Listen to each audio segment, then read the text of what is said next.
Alhamdulillah nahmaduhu wa nasta'inuhu wa nastaghfiruh wa na'udzu billahi min sururi anfusina wa min sayyiati a'malina may yahdihillahu fala mudhillalah wa may yudhlilhu fala hadiyalah. Asyhadu an la ilaha illallah wahdahu la syarikalah wa asyhadu anna Muhammadan abduhu wa rasuluhu alladzi la nabiyya ba'dah.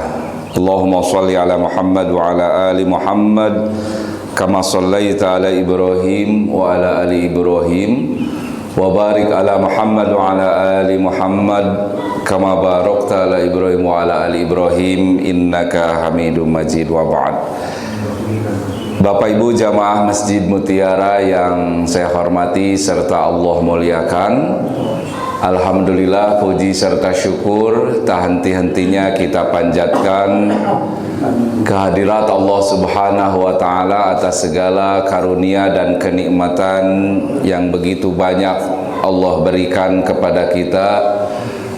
Meskipun mungkin kadang begitu sedikit rasa syukur kita, ketaatan kita kepada Allah Subhanahu wa Ta'ala, tetapi Allah masih saja secara terus menerus tanpa putus melimpah curahkan karunia-Nya kepada kita semua.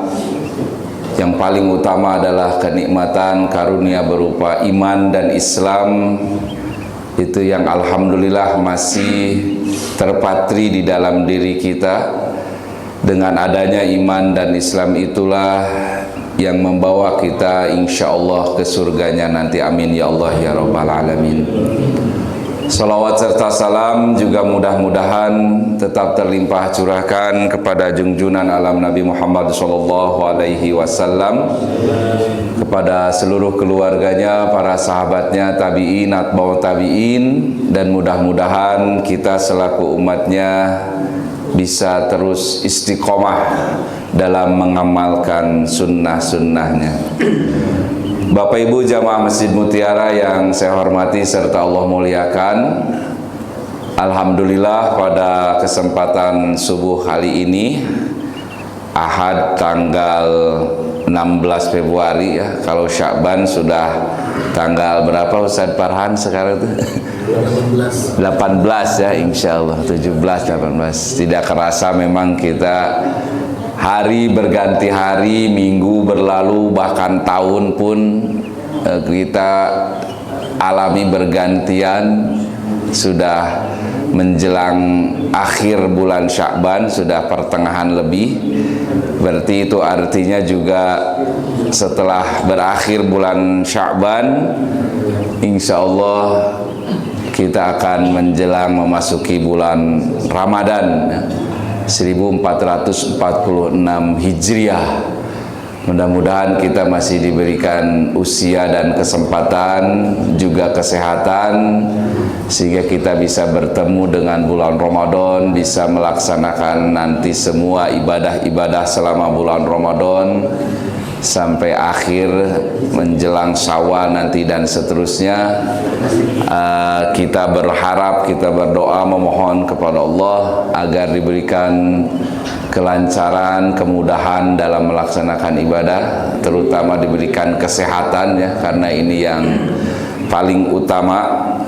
Karena biasanya kalau ada rasa sakit atau kendala kesehatan, sakit-sakit yang sekiranya bisa mungkin bukan menghambat ya, mungkin mengganggu kelancaran ibadah Ramadan, insya Allah di bulan Ramadan mah justru sehat lah. Kadang kita ini sugestinya, kalau bahasa Garutnya mah disingsieunan, ditakut-takuti kalau Ramadan itu aduh saum ya, berpuasa seul nanti mah saya kambuh. Nah, itu biasa mah korban iklan, karena bulan Ramadan iklan obat sakit mah memang banyak sekali, ngahaja itu meh payu biar laku. Insya Allah kata Nabi sendiri dijamin dalam sebuah hadisnya, sumu tasihhu, saumlah kalian kata Nabi, tasihhu, insya Allah sehat. Tuh, Nabi saja sudah menjamin, memberikan jaminan bahwa kita kalau saum sehat. Sumu, saumlah kalian, tasihhu, insya Allah sehat. Jadi kalaupun tadi ada kekhawatiran atau sugesti bakal sakit mah, kambuh dan sebagainya, insya Allah damang lah mual insya Allah ya Bu.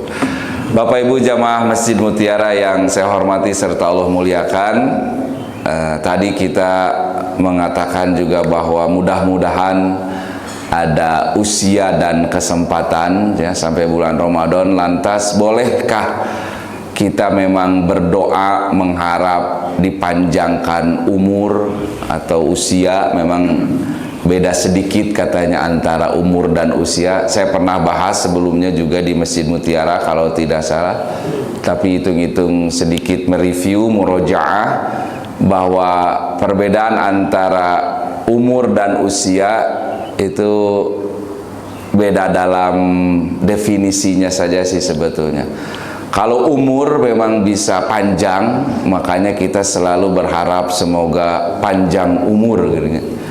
Di dalam lagu ulang tahun lirik lagunya panjang umurnya, panjang umurnya. Tidak pernah kita ganti lirik tersebut dengan panjang usianya, panjang usianya. Teenakeun ongkoh mau diganti namanya.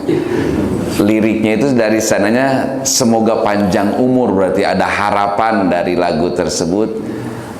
Panjang umurnya, panjang. Apakah benar memang umur ini bisa panjang? Katanya sudah terbatas. Ustadz, apaan umur manusia mah dibatasi? Itu memang benar. Nanti kalau yang terbatas itu mungkin nanti disebutnya usia. Karena dalam Kamus Besar Bahasa Indonesia KBBI, usia itu berasal dari bahasa Sangsekerta, berasal dari kata ayuswa. Jadi karena bahasa Sunda mah yuswa. Sabara yuswa apa? Yuswa itu dari kata ayuswa bahasa Sangsekerta. Dalam KBBI tadi dikatakan usia adalah rentan waktu hidup. Kalau makhluk hidup berarti sejak dilahirkan sampai meninggal, sampai mati. Kalau binatang itu disebut usia.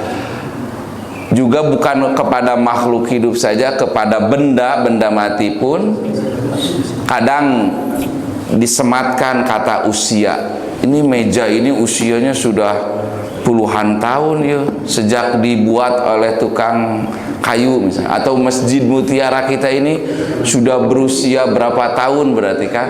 Berarti sejak dibangun masjid ini sampai misalkan hari kiamat nanti, insya Allah masjid ini tetap berdiri kokoh, berarti itu usia masjid, usia bangunan. Kan kadang kita menyebut ini bangunan usianya sudah berapa tahun ya tuh. Jadi kadang usia juga dipakai, digunakan untuk benda-benda mati, bukan makhluk hidup. Jadi kalau ke makhluk hidup, usia adalah rentan waktu sejak dilahirkan sampai mati. Kalau ke benda berarti sejak dibuat sampai dia benda tersebut hancur, rusak, tidak digunakan lagi. Biasanya disebutnya usia. Sedangkan umur itu mah berasal dari bahasa Al-Qur'an, ada di beberapa ayat dan surat. Contohnya di sini saya sebutkan salah satunya saja di surat Al-Hijr ayat 72. Allah berfirman, a'udzubillahi minasyaitonirrajim, la'umruka innahum lafi syakratihim ya'mahun. Ayat 72 surat Al-Hijr ini Allah menyebut langsung kata umur. La'umruka, demi umurmu wahai Muhammad.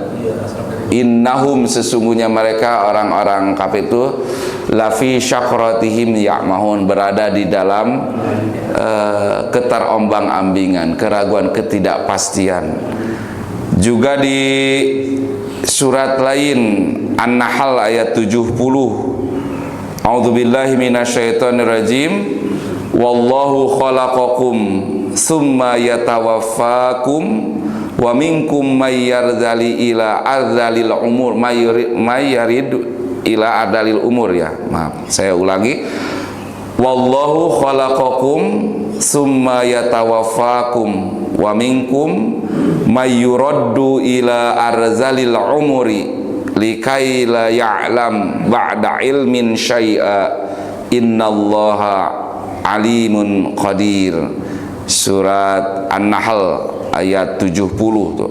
Ada kata-kata ardalil umur. Jadi penyebutan umur memang sudah ada di dalam Al-Quran. Di antaranya tadi surat Al-Hijr ayat 72, surat An-Nahl ayat 70, langsung Allah menyebut kata umur. Apa arti umur dalam Al-Quran? Ya tadi di terjemah bahasa Indonesia mah kadang usia atau umur langsung diartikannya. Tapi kalau menurut beberapa literasi Arabik dalam kamus bahasa Arab, di antaranya kitab Mufradat li Al-Fadil Quranil Karim karangan Imam Ar-Raghib Al-Asfahani. Beliau ulama yang secara concern khusus meneliti, menerjemahkan, mengartikan setiap kalimat kata-kata di dalam Al-Quran. Makanya kitab karya Imam Ar-Raghib Al-Asfahani pun salah satunya dinamainya Al-Mufradat. Mufradat itu vocabulary, kosakata di dalam Al-Quran ya. Al-Mufradat fi Al-Fadil Quranil Karim. Mufradat atau kosakata di dalam Al-Quran, termasuk kata umur. Dalam kitab tersebut Imam Ar-Raghib Al-Asfahani menyebutkan al-umru atau umur itu hiya, di terjemahannya adalah sesuatu atau limuddatil hayati bil jasadi bil hayat. Al-muddatu itu tadi rentan waktu atau patroh ya. Muddah disebutnya kalau dalam bahasa kita mungkin rentan atau fase ya, fase waktu tertentu. Jadi Imam Ar-Raghib Al-Asfahani menerjemahkan umur itu ismun limuddati ammaratul badan bil hayati. Penamaan umur itu adalah sesuatu yang disematkan, dinamai umur itu adalah untuk limuddat badan bil hayati, ammaratul badan bil hayati. Selama badan kita, fisik kita, jasad kita ada ruh kehidupannya, bisa disebutnya itu umur, ammaratun. Atau dalam istilah lain, wa yuqalu limuddatil madrubah lil hayatil insan. Umur adalah sesuatu yang telah dipastikan, limud madrubatun. Madrubah itu sesuatu yang telah ditetapkan. Makanya nanti dalam bahasa Arab kata pajak itu kadang disebut juga doribah ya. Doribah itu adalah ketetapan suatu peraturan yang telah ditetapkan dari pemerintah melalui undang-undang, diantaranya pajak atau jizyah zaman Rasulullah itu kepada orang-orang non-muslim yang kafir dhimmi, orang-orang kafir yang berada dalam perlindungan Islam, yang tidak memerangi orang Islam. Itu mereka boleh tinggal bersama-sama rukun makmur dengan orang-orang muslim, tapi dikenakan jizyah atau nanti doribah. Al-madrubah itu ketetapan, asalnya doribah itu pajak sering diartikannya, tapi di sini adalah limuddatil madrubah, fatrah, fase waktu yang telah Allah tetapkan, lihayatil insan, dalam kehidupan manusia. Itu yang disebut umur. Atau katanya umur itu tadi dikatakan ammaratun, berasal dari kata ammaro yu'ammaru, ma'murun. Nanti dalam sigohnya, wazannya nanti Ustadz Farhan jelasin lah di kesempatan belajar bahasa Arab di sini ya. Kita sering mendengar istilah ma'mur, itu dari bahasa Arab juga, dari kata dasar umur tadi, huruf-hurufnya ain, mim, ro. Umurun, ma'mur, ammaratun, umroh. Oke ta ibu bapak yang sudah tidak asing, ada istilah umroh. Ibu kurang umroh. Umroh itu ya ammaratun, umur sama, satu huruf-hurufnya sama, ain, mim, ro. Makmur atau memakmurkan. Nah, jadi ketika kita beribadah umroh teh, itu teh sebetulnya untuk memakmurkan diri kita sendiri, karena dalam beberapa hadis Di antara faidah, manfaat ataupun ya faidah dari ibadah umroh itu bisa menambah kemakmuran kita dari sisi ekonomi. Secara logika mah teu kaharti manya umroh wae jadi beungar usah justru sangsara cenah meureun kuduna ge beak duit. Apalagi sekarang mau mahal misalkan. Tapi di hadis mah justru orang yang sering berkali-kali umroh secara ekonominya justru akan makmur, ningkat. Percaya tidak percaya mangga kita buktikan. Ini kata baginda Nabi, salah satu faidah berumroh itu kehidupan kita dari sisi ekonomi justru jadi makmur, jadi ningkat. Meskipun secara logika akal manusia nu aya ge bangkrut ustad beak duit umroh wae mah, tapi tidak, justru nambahan duit insyaallah. Umroh makmur ammar atau masjid sering kita gunakan istilah DKM, Dewan Kemakmuran Hartosna DKM teh ya. Ada yang juga menyebutkan Dewan Kesejahteraan DKM, tetapi banyak yang mengartikan K-nya di sana itu kemakmuran, karena sering ada seruan, ayo kita memakmurkan masjid. Berarti yang memakmurkan masjid itu bukan tugas DKM saja, termasuk kita para jemaahnya harus memakmurkan masjid. Bagaimana memakmurkan masjid? Apakah masjid yang makmur itu dilihat barometernya dari masjid tersebut megah, indah, gede masjidnya, wah, atau saldonya jutaan rupiah, atau pengajiannya sampai membludak ke jalan keluar halaman?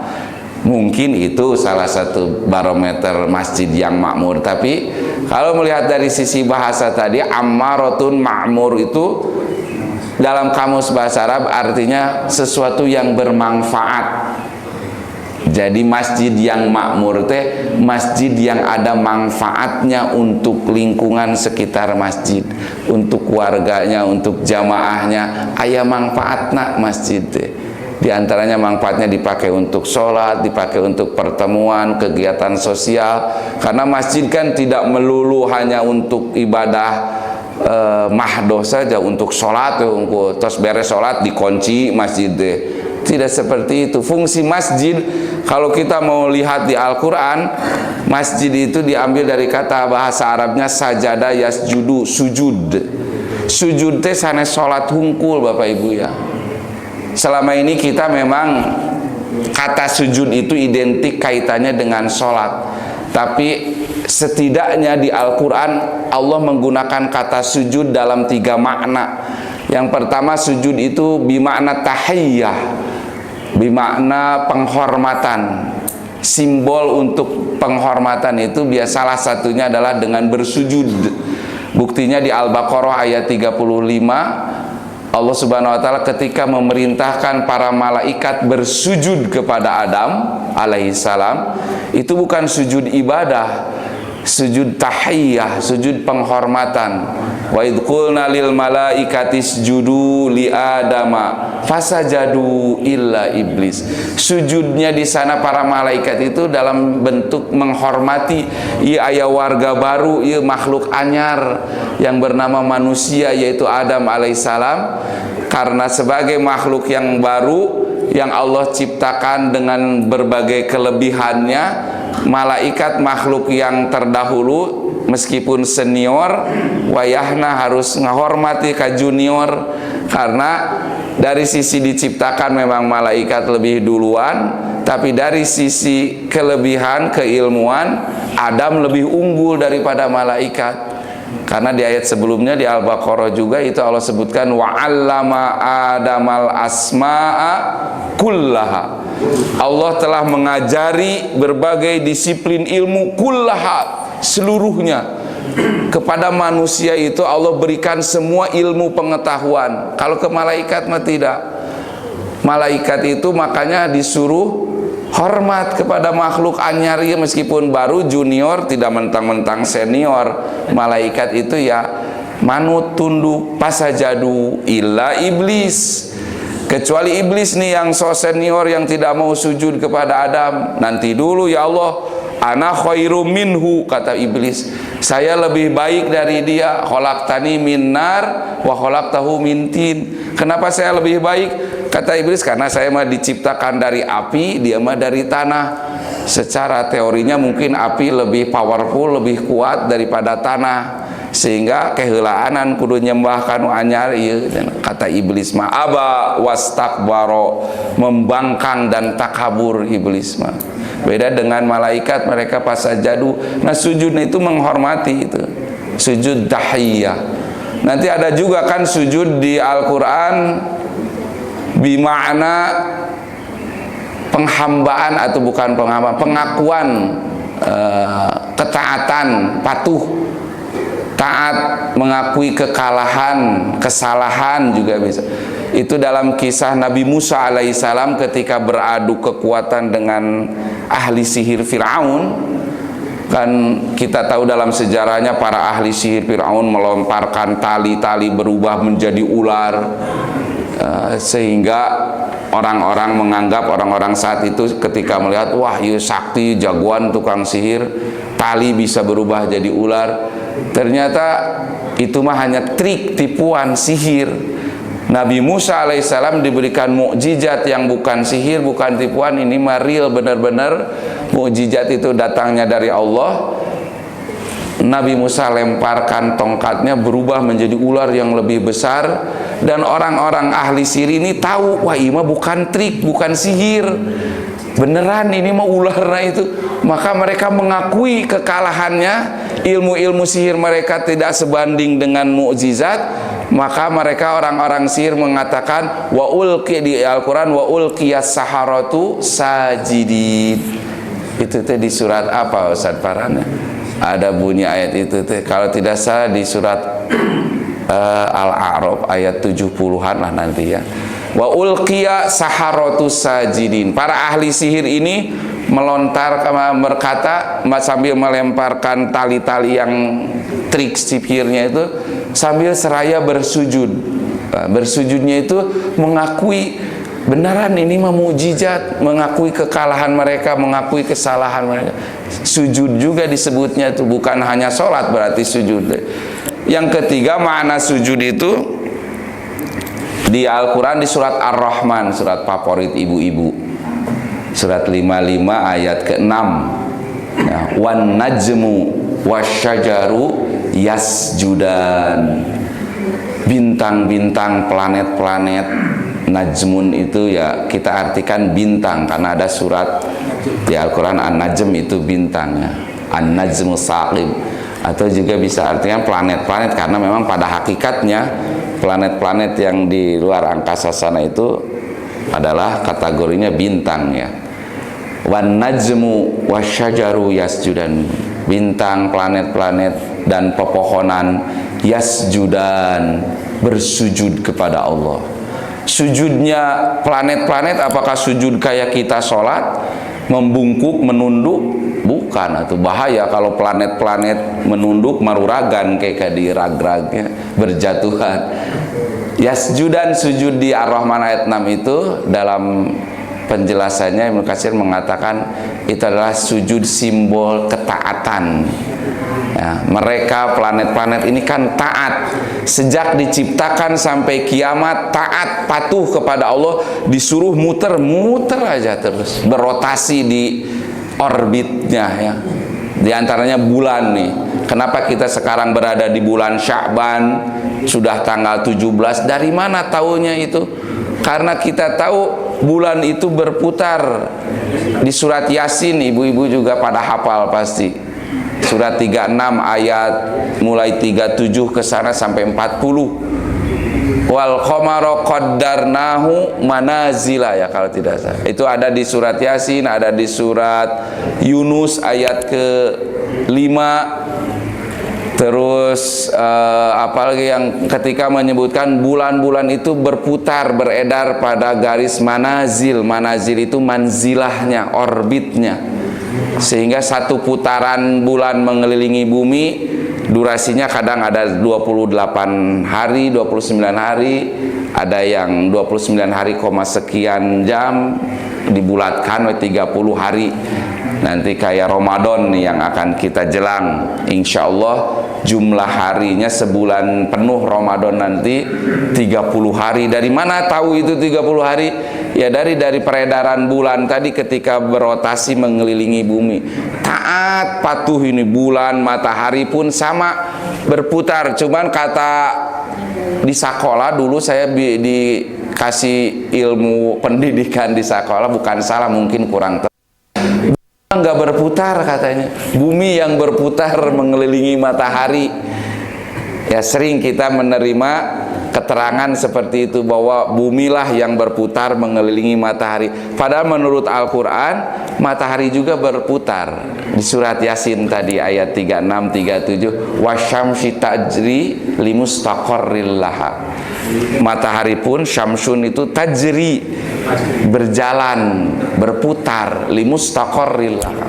Nah, jadi planet-planet ini, bintang-bintang semua di langit itu taat, patuh, disuruh muter-muter aja, tidak pernah minta cuti deh. Bahaya kalau cuti sehari saja misalkan tidak berputar. Ayat terjadi siang malam ya. Tadi yang saya baca di rakaat kedua salat subuh kita dari surat Al-Isra itu, awal-awal surat ayat 9, 10 ke sini, Allah itu menjadikan siang dan malam, waja'alna laila ayata waja'alna laila wan nahari ayatain. Allah jadikan siang dan malam ini sebagai dua tanda kekuasaannya. Famahawna ayatal laili waja'alna ayatan nahari mubsiratan litabtagu fadlam min rabbikum walita'lamu adadas sinina wal hisab. Di antara kejadian hikmah, kejadian pergantian siang malam itu karena adanya planet-planet tadi berputar, bulan, matahari, itu diantaranya lita'lamu, supaya kalian manusia mengetahui adadas sinin, jumlah hitungan tahun. Jadi kita bisa mengetahui tahun 1446 Hijriah, tahun 1900 sekian itu dari peredaran bulan dan matahari. Kalau kalender Hijriah memang berdasarkan peredaran bulan, lunar system. Kalau Masehi dari berdasarkan peredaran bumi mengelilingi matahari. Satu putaran bumi mengelilingi matahari, kata ilmu pengetahuan menurut sains itu durasi waktunya membutuhkan selama 365 hari ya. Sebetulnya 66 sana 65 ya, dalam satu tahun itu ya lebih seperempat biasanya. Kalau itu kalender Masehi yang Januari, Februari ya, pergantian tahun setahun sekalinya itu setiap bumi selesai beredar, berputar selama 366 hari.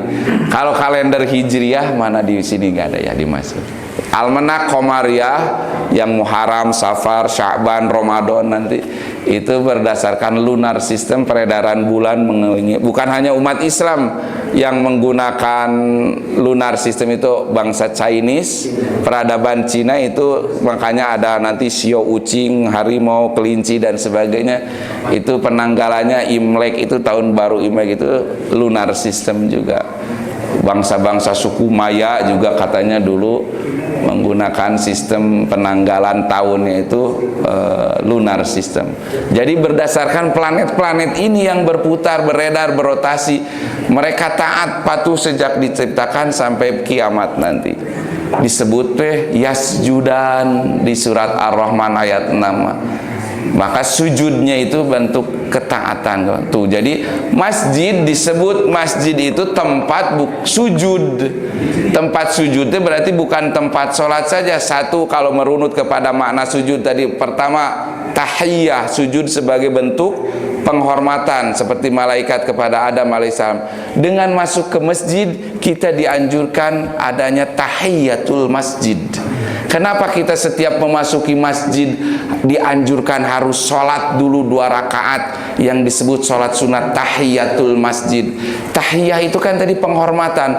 Maka kita secara etika, attitude kita masuk ke tempat ibadah itu sebagai bentuk penghormatannya sholat 2 rakaat. Tahiyah disebutnya tahiyatul masjid. Maka ada istilah tahiyatul. Atau tadi makna sujud yang kedua sebagai bentuk pengakuan kesalahan, bentuk pengakuan kekalahan, seperti kisah tadi ahli sihir Firaun dengan Nabi Musa yang beradu sihirnya kalah oleh mukjizat, mereka sujud, wa ulqiyas saharatu sajidin. Nah, di masjid juga ini tempat kita mengakui kekalahan dan kesalahan-kesalahan kita. Dosa-dosa kita biasanya bertaubat lebih mantap kalau di masjidnya. Setiap Bapak Ibu berwirid, baca Quran, berada diam di masjid, apalagi nanti nih Ramadan ada momen yang disebut i'tikaf, berdiam diri di masjid nate naon, bukan ngadon ngilu sare pindah tidur. I'tikaf itu momen kita mengakui kekalahan, mengakui kesalahan dulu, masa loba dosa dan sebagainya. Selama i'tikaf, meskipun hanya semalam, meskipun hanya sejam, nanti berbeda pendapat memang para ulama, sah enggak i'tikaf nangan sehari semalam, sah tidak 1 jam. Ada beberapa ulama yang berpendapat sah meskipun hanya 1 jam berdiam diri di malam-malam Ramadan dalam rangka bertaubat, mengakui kesalahan, mengakui dosa-dosa, sah katanya, itu disebut i'tikaf ya. Memang afdolnya, idealnya ya dari awal akhir Ramadan lah, bahkan ada yang dari awal, dari tanggal 10 akhir biasanya itu. Nah, maka kembali ke makna masjid tadi, tempat sujud berarti tempat mengakui kekalahan, kesalahan kita, dosa-dosa kita. Atau tadi ketaatan, makna sujud yang di Ar-Rahman ayat 36 yang planet-planet tadi disebut yasjudan. Memang benar, masjid inilah tempat ketaatan kita diperlihatkan. Buktinya aturan masjid itu ditaati oleh semua ahli masjid. Meskipun imamnya, pemimpin di depan masjid itu lulusan SD ijazahnya, sedangkan makmumnya ada lulusan S2, S3 sampai S-teler, taat ka imam teh. Imam ruku, imam sujud, padahal imamnya misalkan hanya lulusan SD, makmumnya mah lulusan S3, tapi karena di masjid berjamaah ya taat. Tidak ada yang mentang-mentang, oh tidak bisa, saya nggak mau ruku, saya mah jenderal, itu yang jadi imam kopral, nggak mau, gengsi. Enggak, kopralnya jadi imam misalkan, makmumnya jenderal, wayahna taat, ruku ya ruku, sujud ya sujud. Karena masjid itu tadi tempat sujud. Sujud yang ketiga tadi maknanya simbol ketaatan. An-najmu wasyamsu yasjud, al-najmu wasyajaratu yasjuda. Nah, maka ketika kita memakmurkan masjid, berarti masjid ini makmur atau ada manfaatnya. Ada umur kita pun, ketika disebut umur itu adalah ada benefit, ada manfaat selama kita hidup, meskipun hidup kitanya mungkin secara usia singkat. Karena kenapa? Usia mah tadi terbatas, rentan waktu sejak dilahirkan sampai mati menurut KBBI tadi. Bahkan di Al-Quran lagi, nanti ibu bapak bisa lihat di surat ke-7, surat Al-A'raf ayat 34. Walikulli ummatin ajal. Setiap generasi umat manusia itu terbatas usianya, ajal disebutnya. Ini juga sudah jadi bahasa kita sehari-hari, dari bahasa Arab, dari bahasa Al-Quran, ajal. Wah, kayaknya sudah tiba ajalnya. Ngesnepi karena ajal. Nah, ajal itu dari bahasa Arab, dari bahasa Al-Quran. Apa arti ajal? Itu batas, limit, garis akhir mentoknya usia kita itu, finishnya itu disebutnya ajal. Maka di Al-A'raf ayat 34 disebutnya walikulli ummatin ajal. Setiap umat, setiap generasi manusia itu memiliki batas waktunya, ada ajalnya. Beda-beda memang. Umat terdahulu ajalnya itu mentok habis usianya itu, Nabi Nuh salah satunya. Itu bisa sampai ratusan tahun kan. Dalam sejarah kita tak ketahui Nabi Nuh itu berdakwahnya saja selama 800 tahun. Meskipun pengikutnya yang beriman hanya sekitar 40 orang. Mun mubalig dai ayeuna sigana geus pundung pensiun, dakwah 800 tahun anu ngikuti hanya 40 orang. Tapi Nabi Nuh mah tidak punung teu pensiun terus saja, meskipun yang taat yang mengikuti hanya sedikit yang beriman sampai ratusan tahun, berarti usia zaman umat dahulu mah. Tapi untuk umat Nabi Muhammad SAW ajalnya itu dibatasi kisaran 60 sampai 70. Di dalam hadis sahih riwayat Imam At-Tirmizi, Rasulullah SAW au kama qala bersabda, a'maru ummati sittina aw sab'ina sana wa aqalluhum ma yuzawizu ala zalik.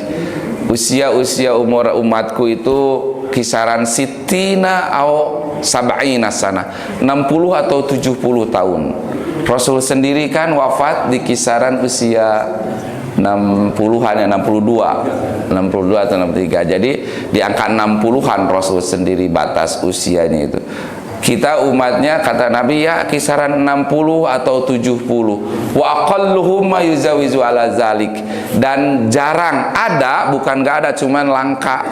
Jarang kata Nabi, aqalluhum itu sedikit, tidak banyak. Ma yuzawizu ala zalika, yang melebihi dari 60 70. Sepuh-sepuh kita yang zaman dulu bahkan ada yang sampai 100 ya. Mereka usianya ada yang sampai 100 tahun, bahkan lebih ya. Kalau kita wallahu alam sampai berapa?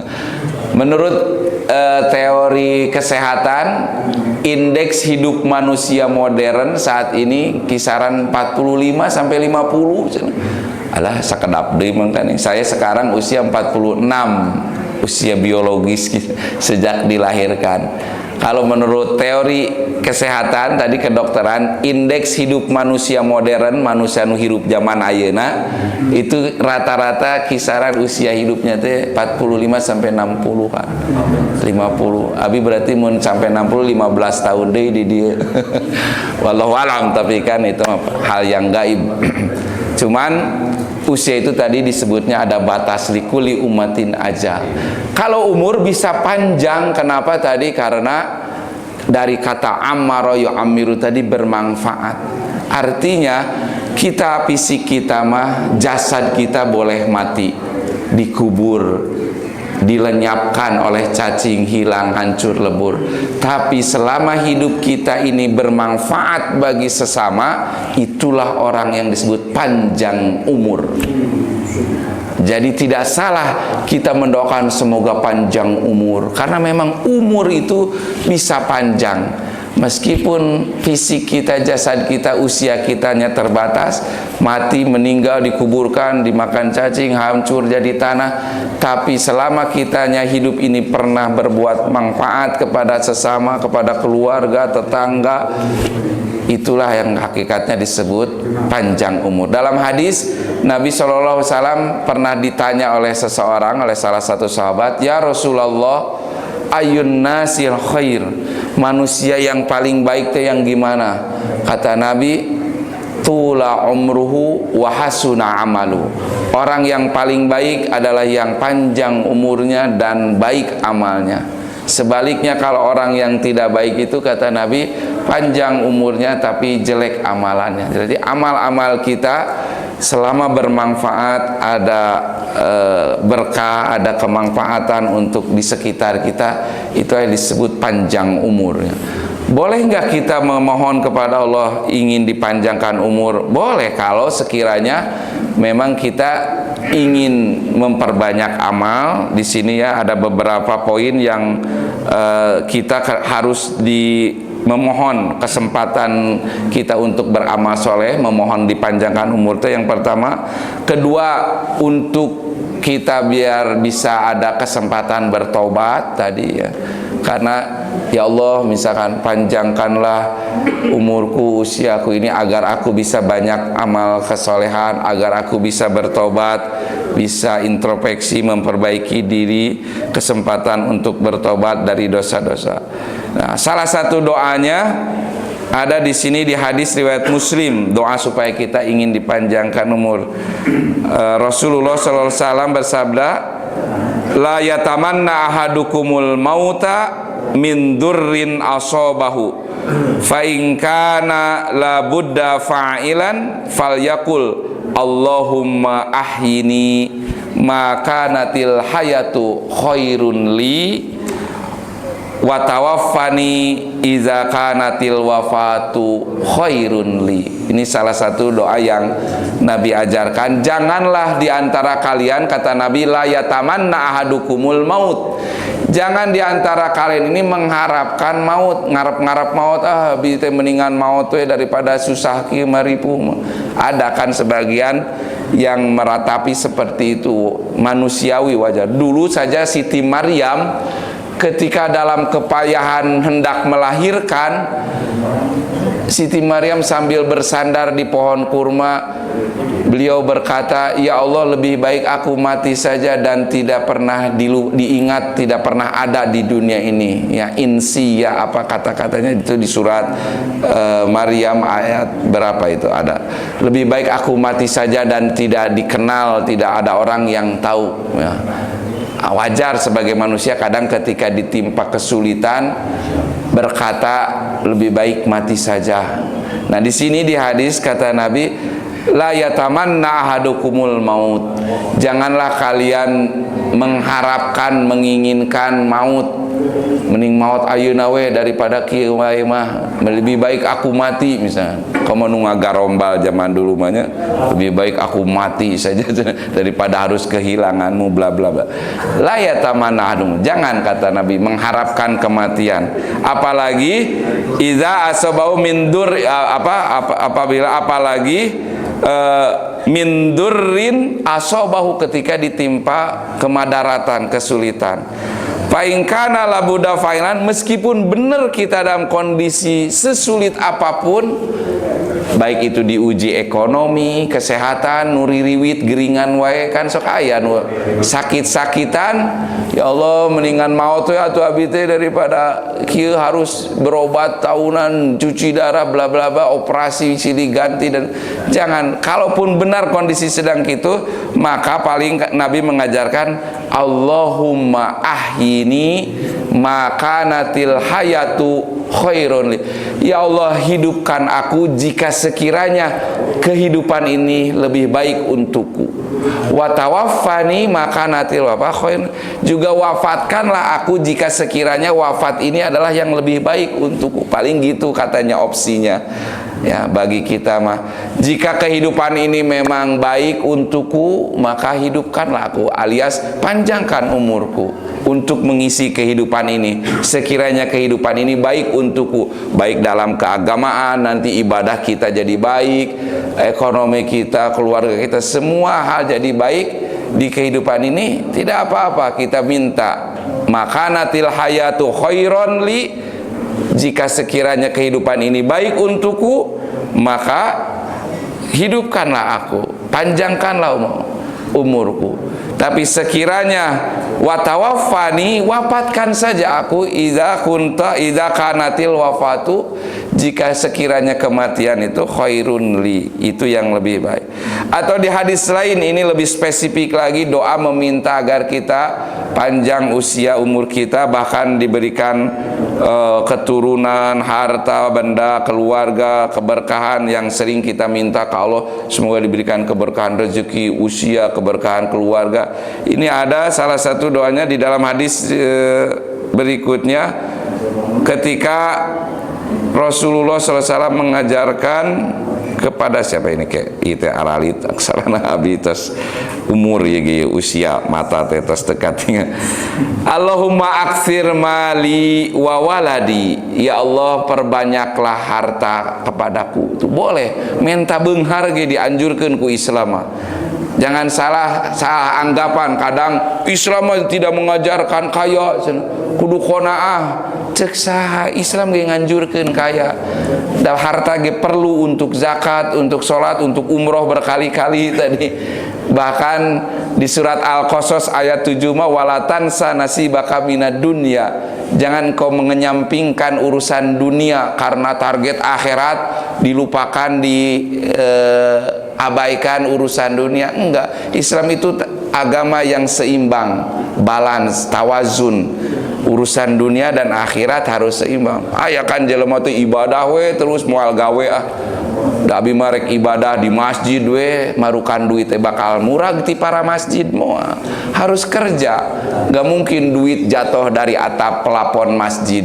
Pengen duit mah ya kerja, usaha. Berarti Islam juga menganjurkan urusan duniawi. Bahkan di sini doanya, Allahumma aksir mali, ya Allah perbanyaklah hartaku, wa waladi, perbanyaklah keturunanku. Tuh boleh ya, minta anak ge, berdoa kepada wa barik li fi ma ataitani wa atil hayati ala taatika, tuh, dan panjangkanlah umurku dalam ketaatan kepadamu. Jadi banyak sekali di hadis ataupun di Al-Quran mengenai umur ini, usia kita. Mudah-mudahan kita bisa memanfaatkan ya sisa jatah usia kita yang wallahu alam kapan dan di mana. Idza jaa ajaluhum la yastakhiruna wa la yastaqdimun.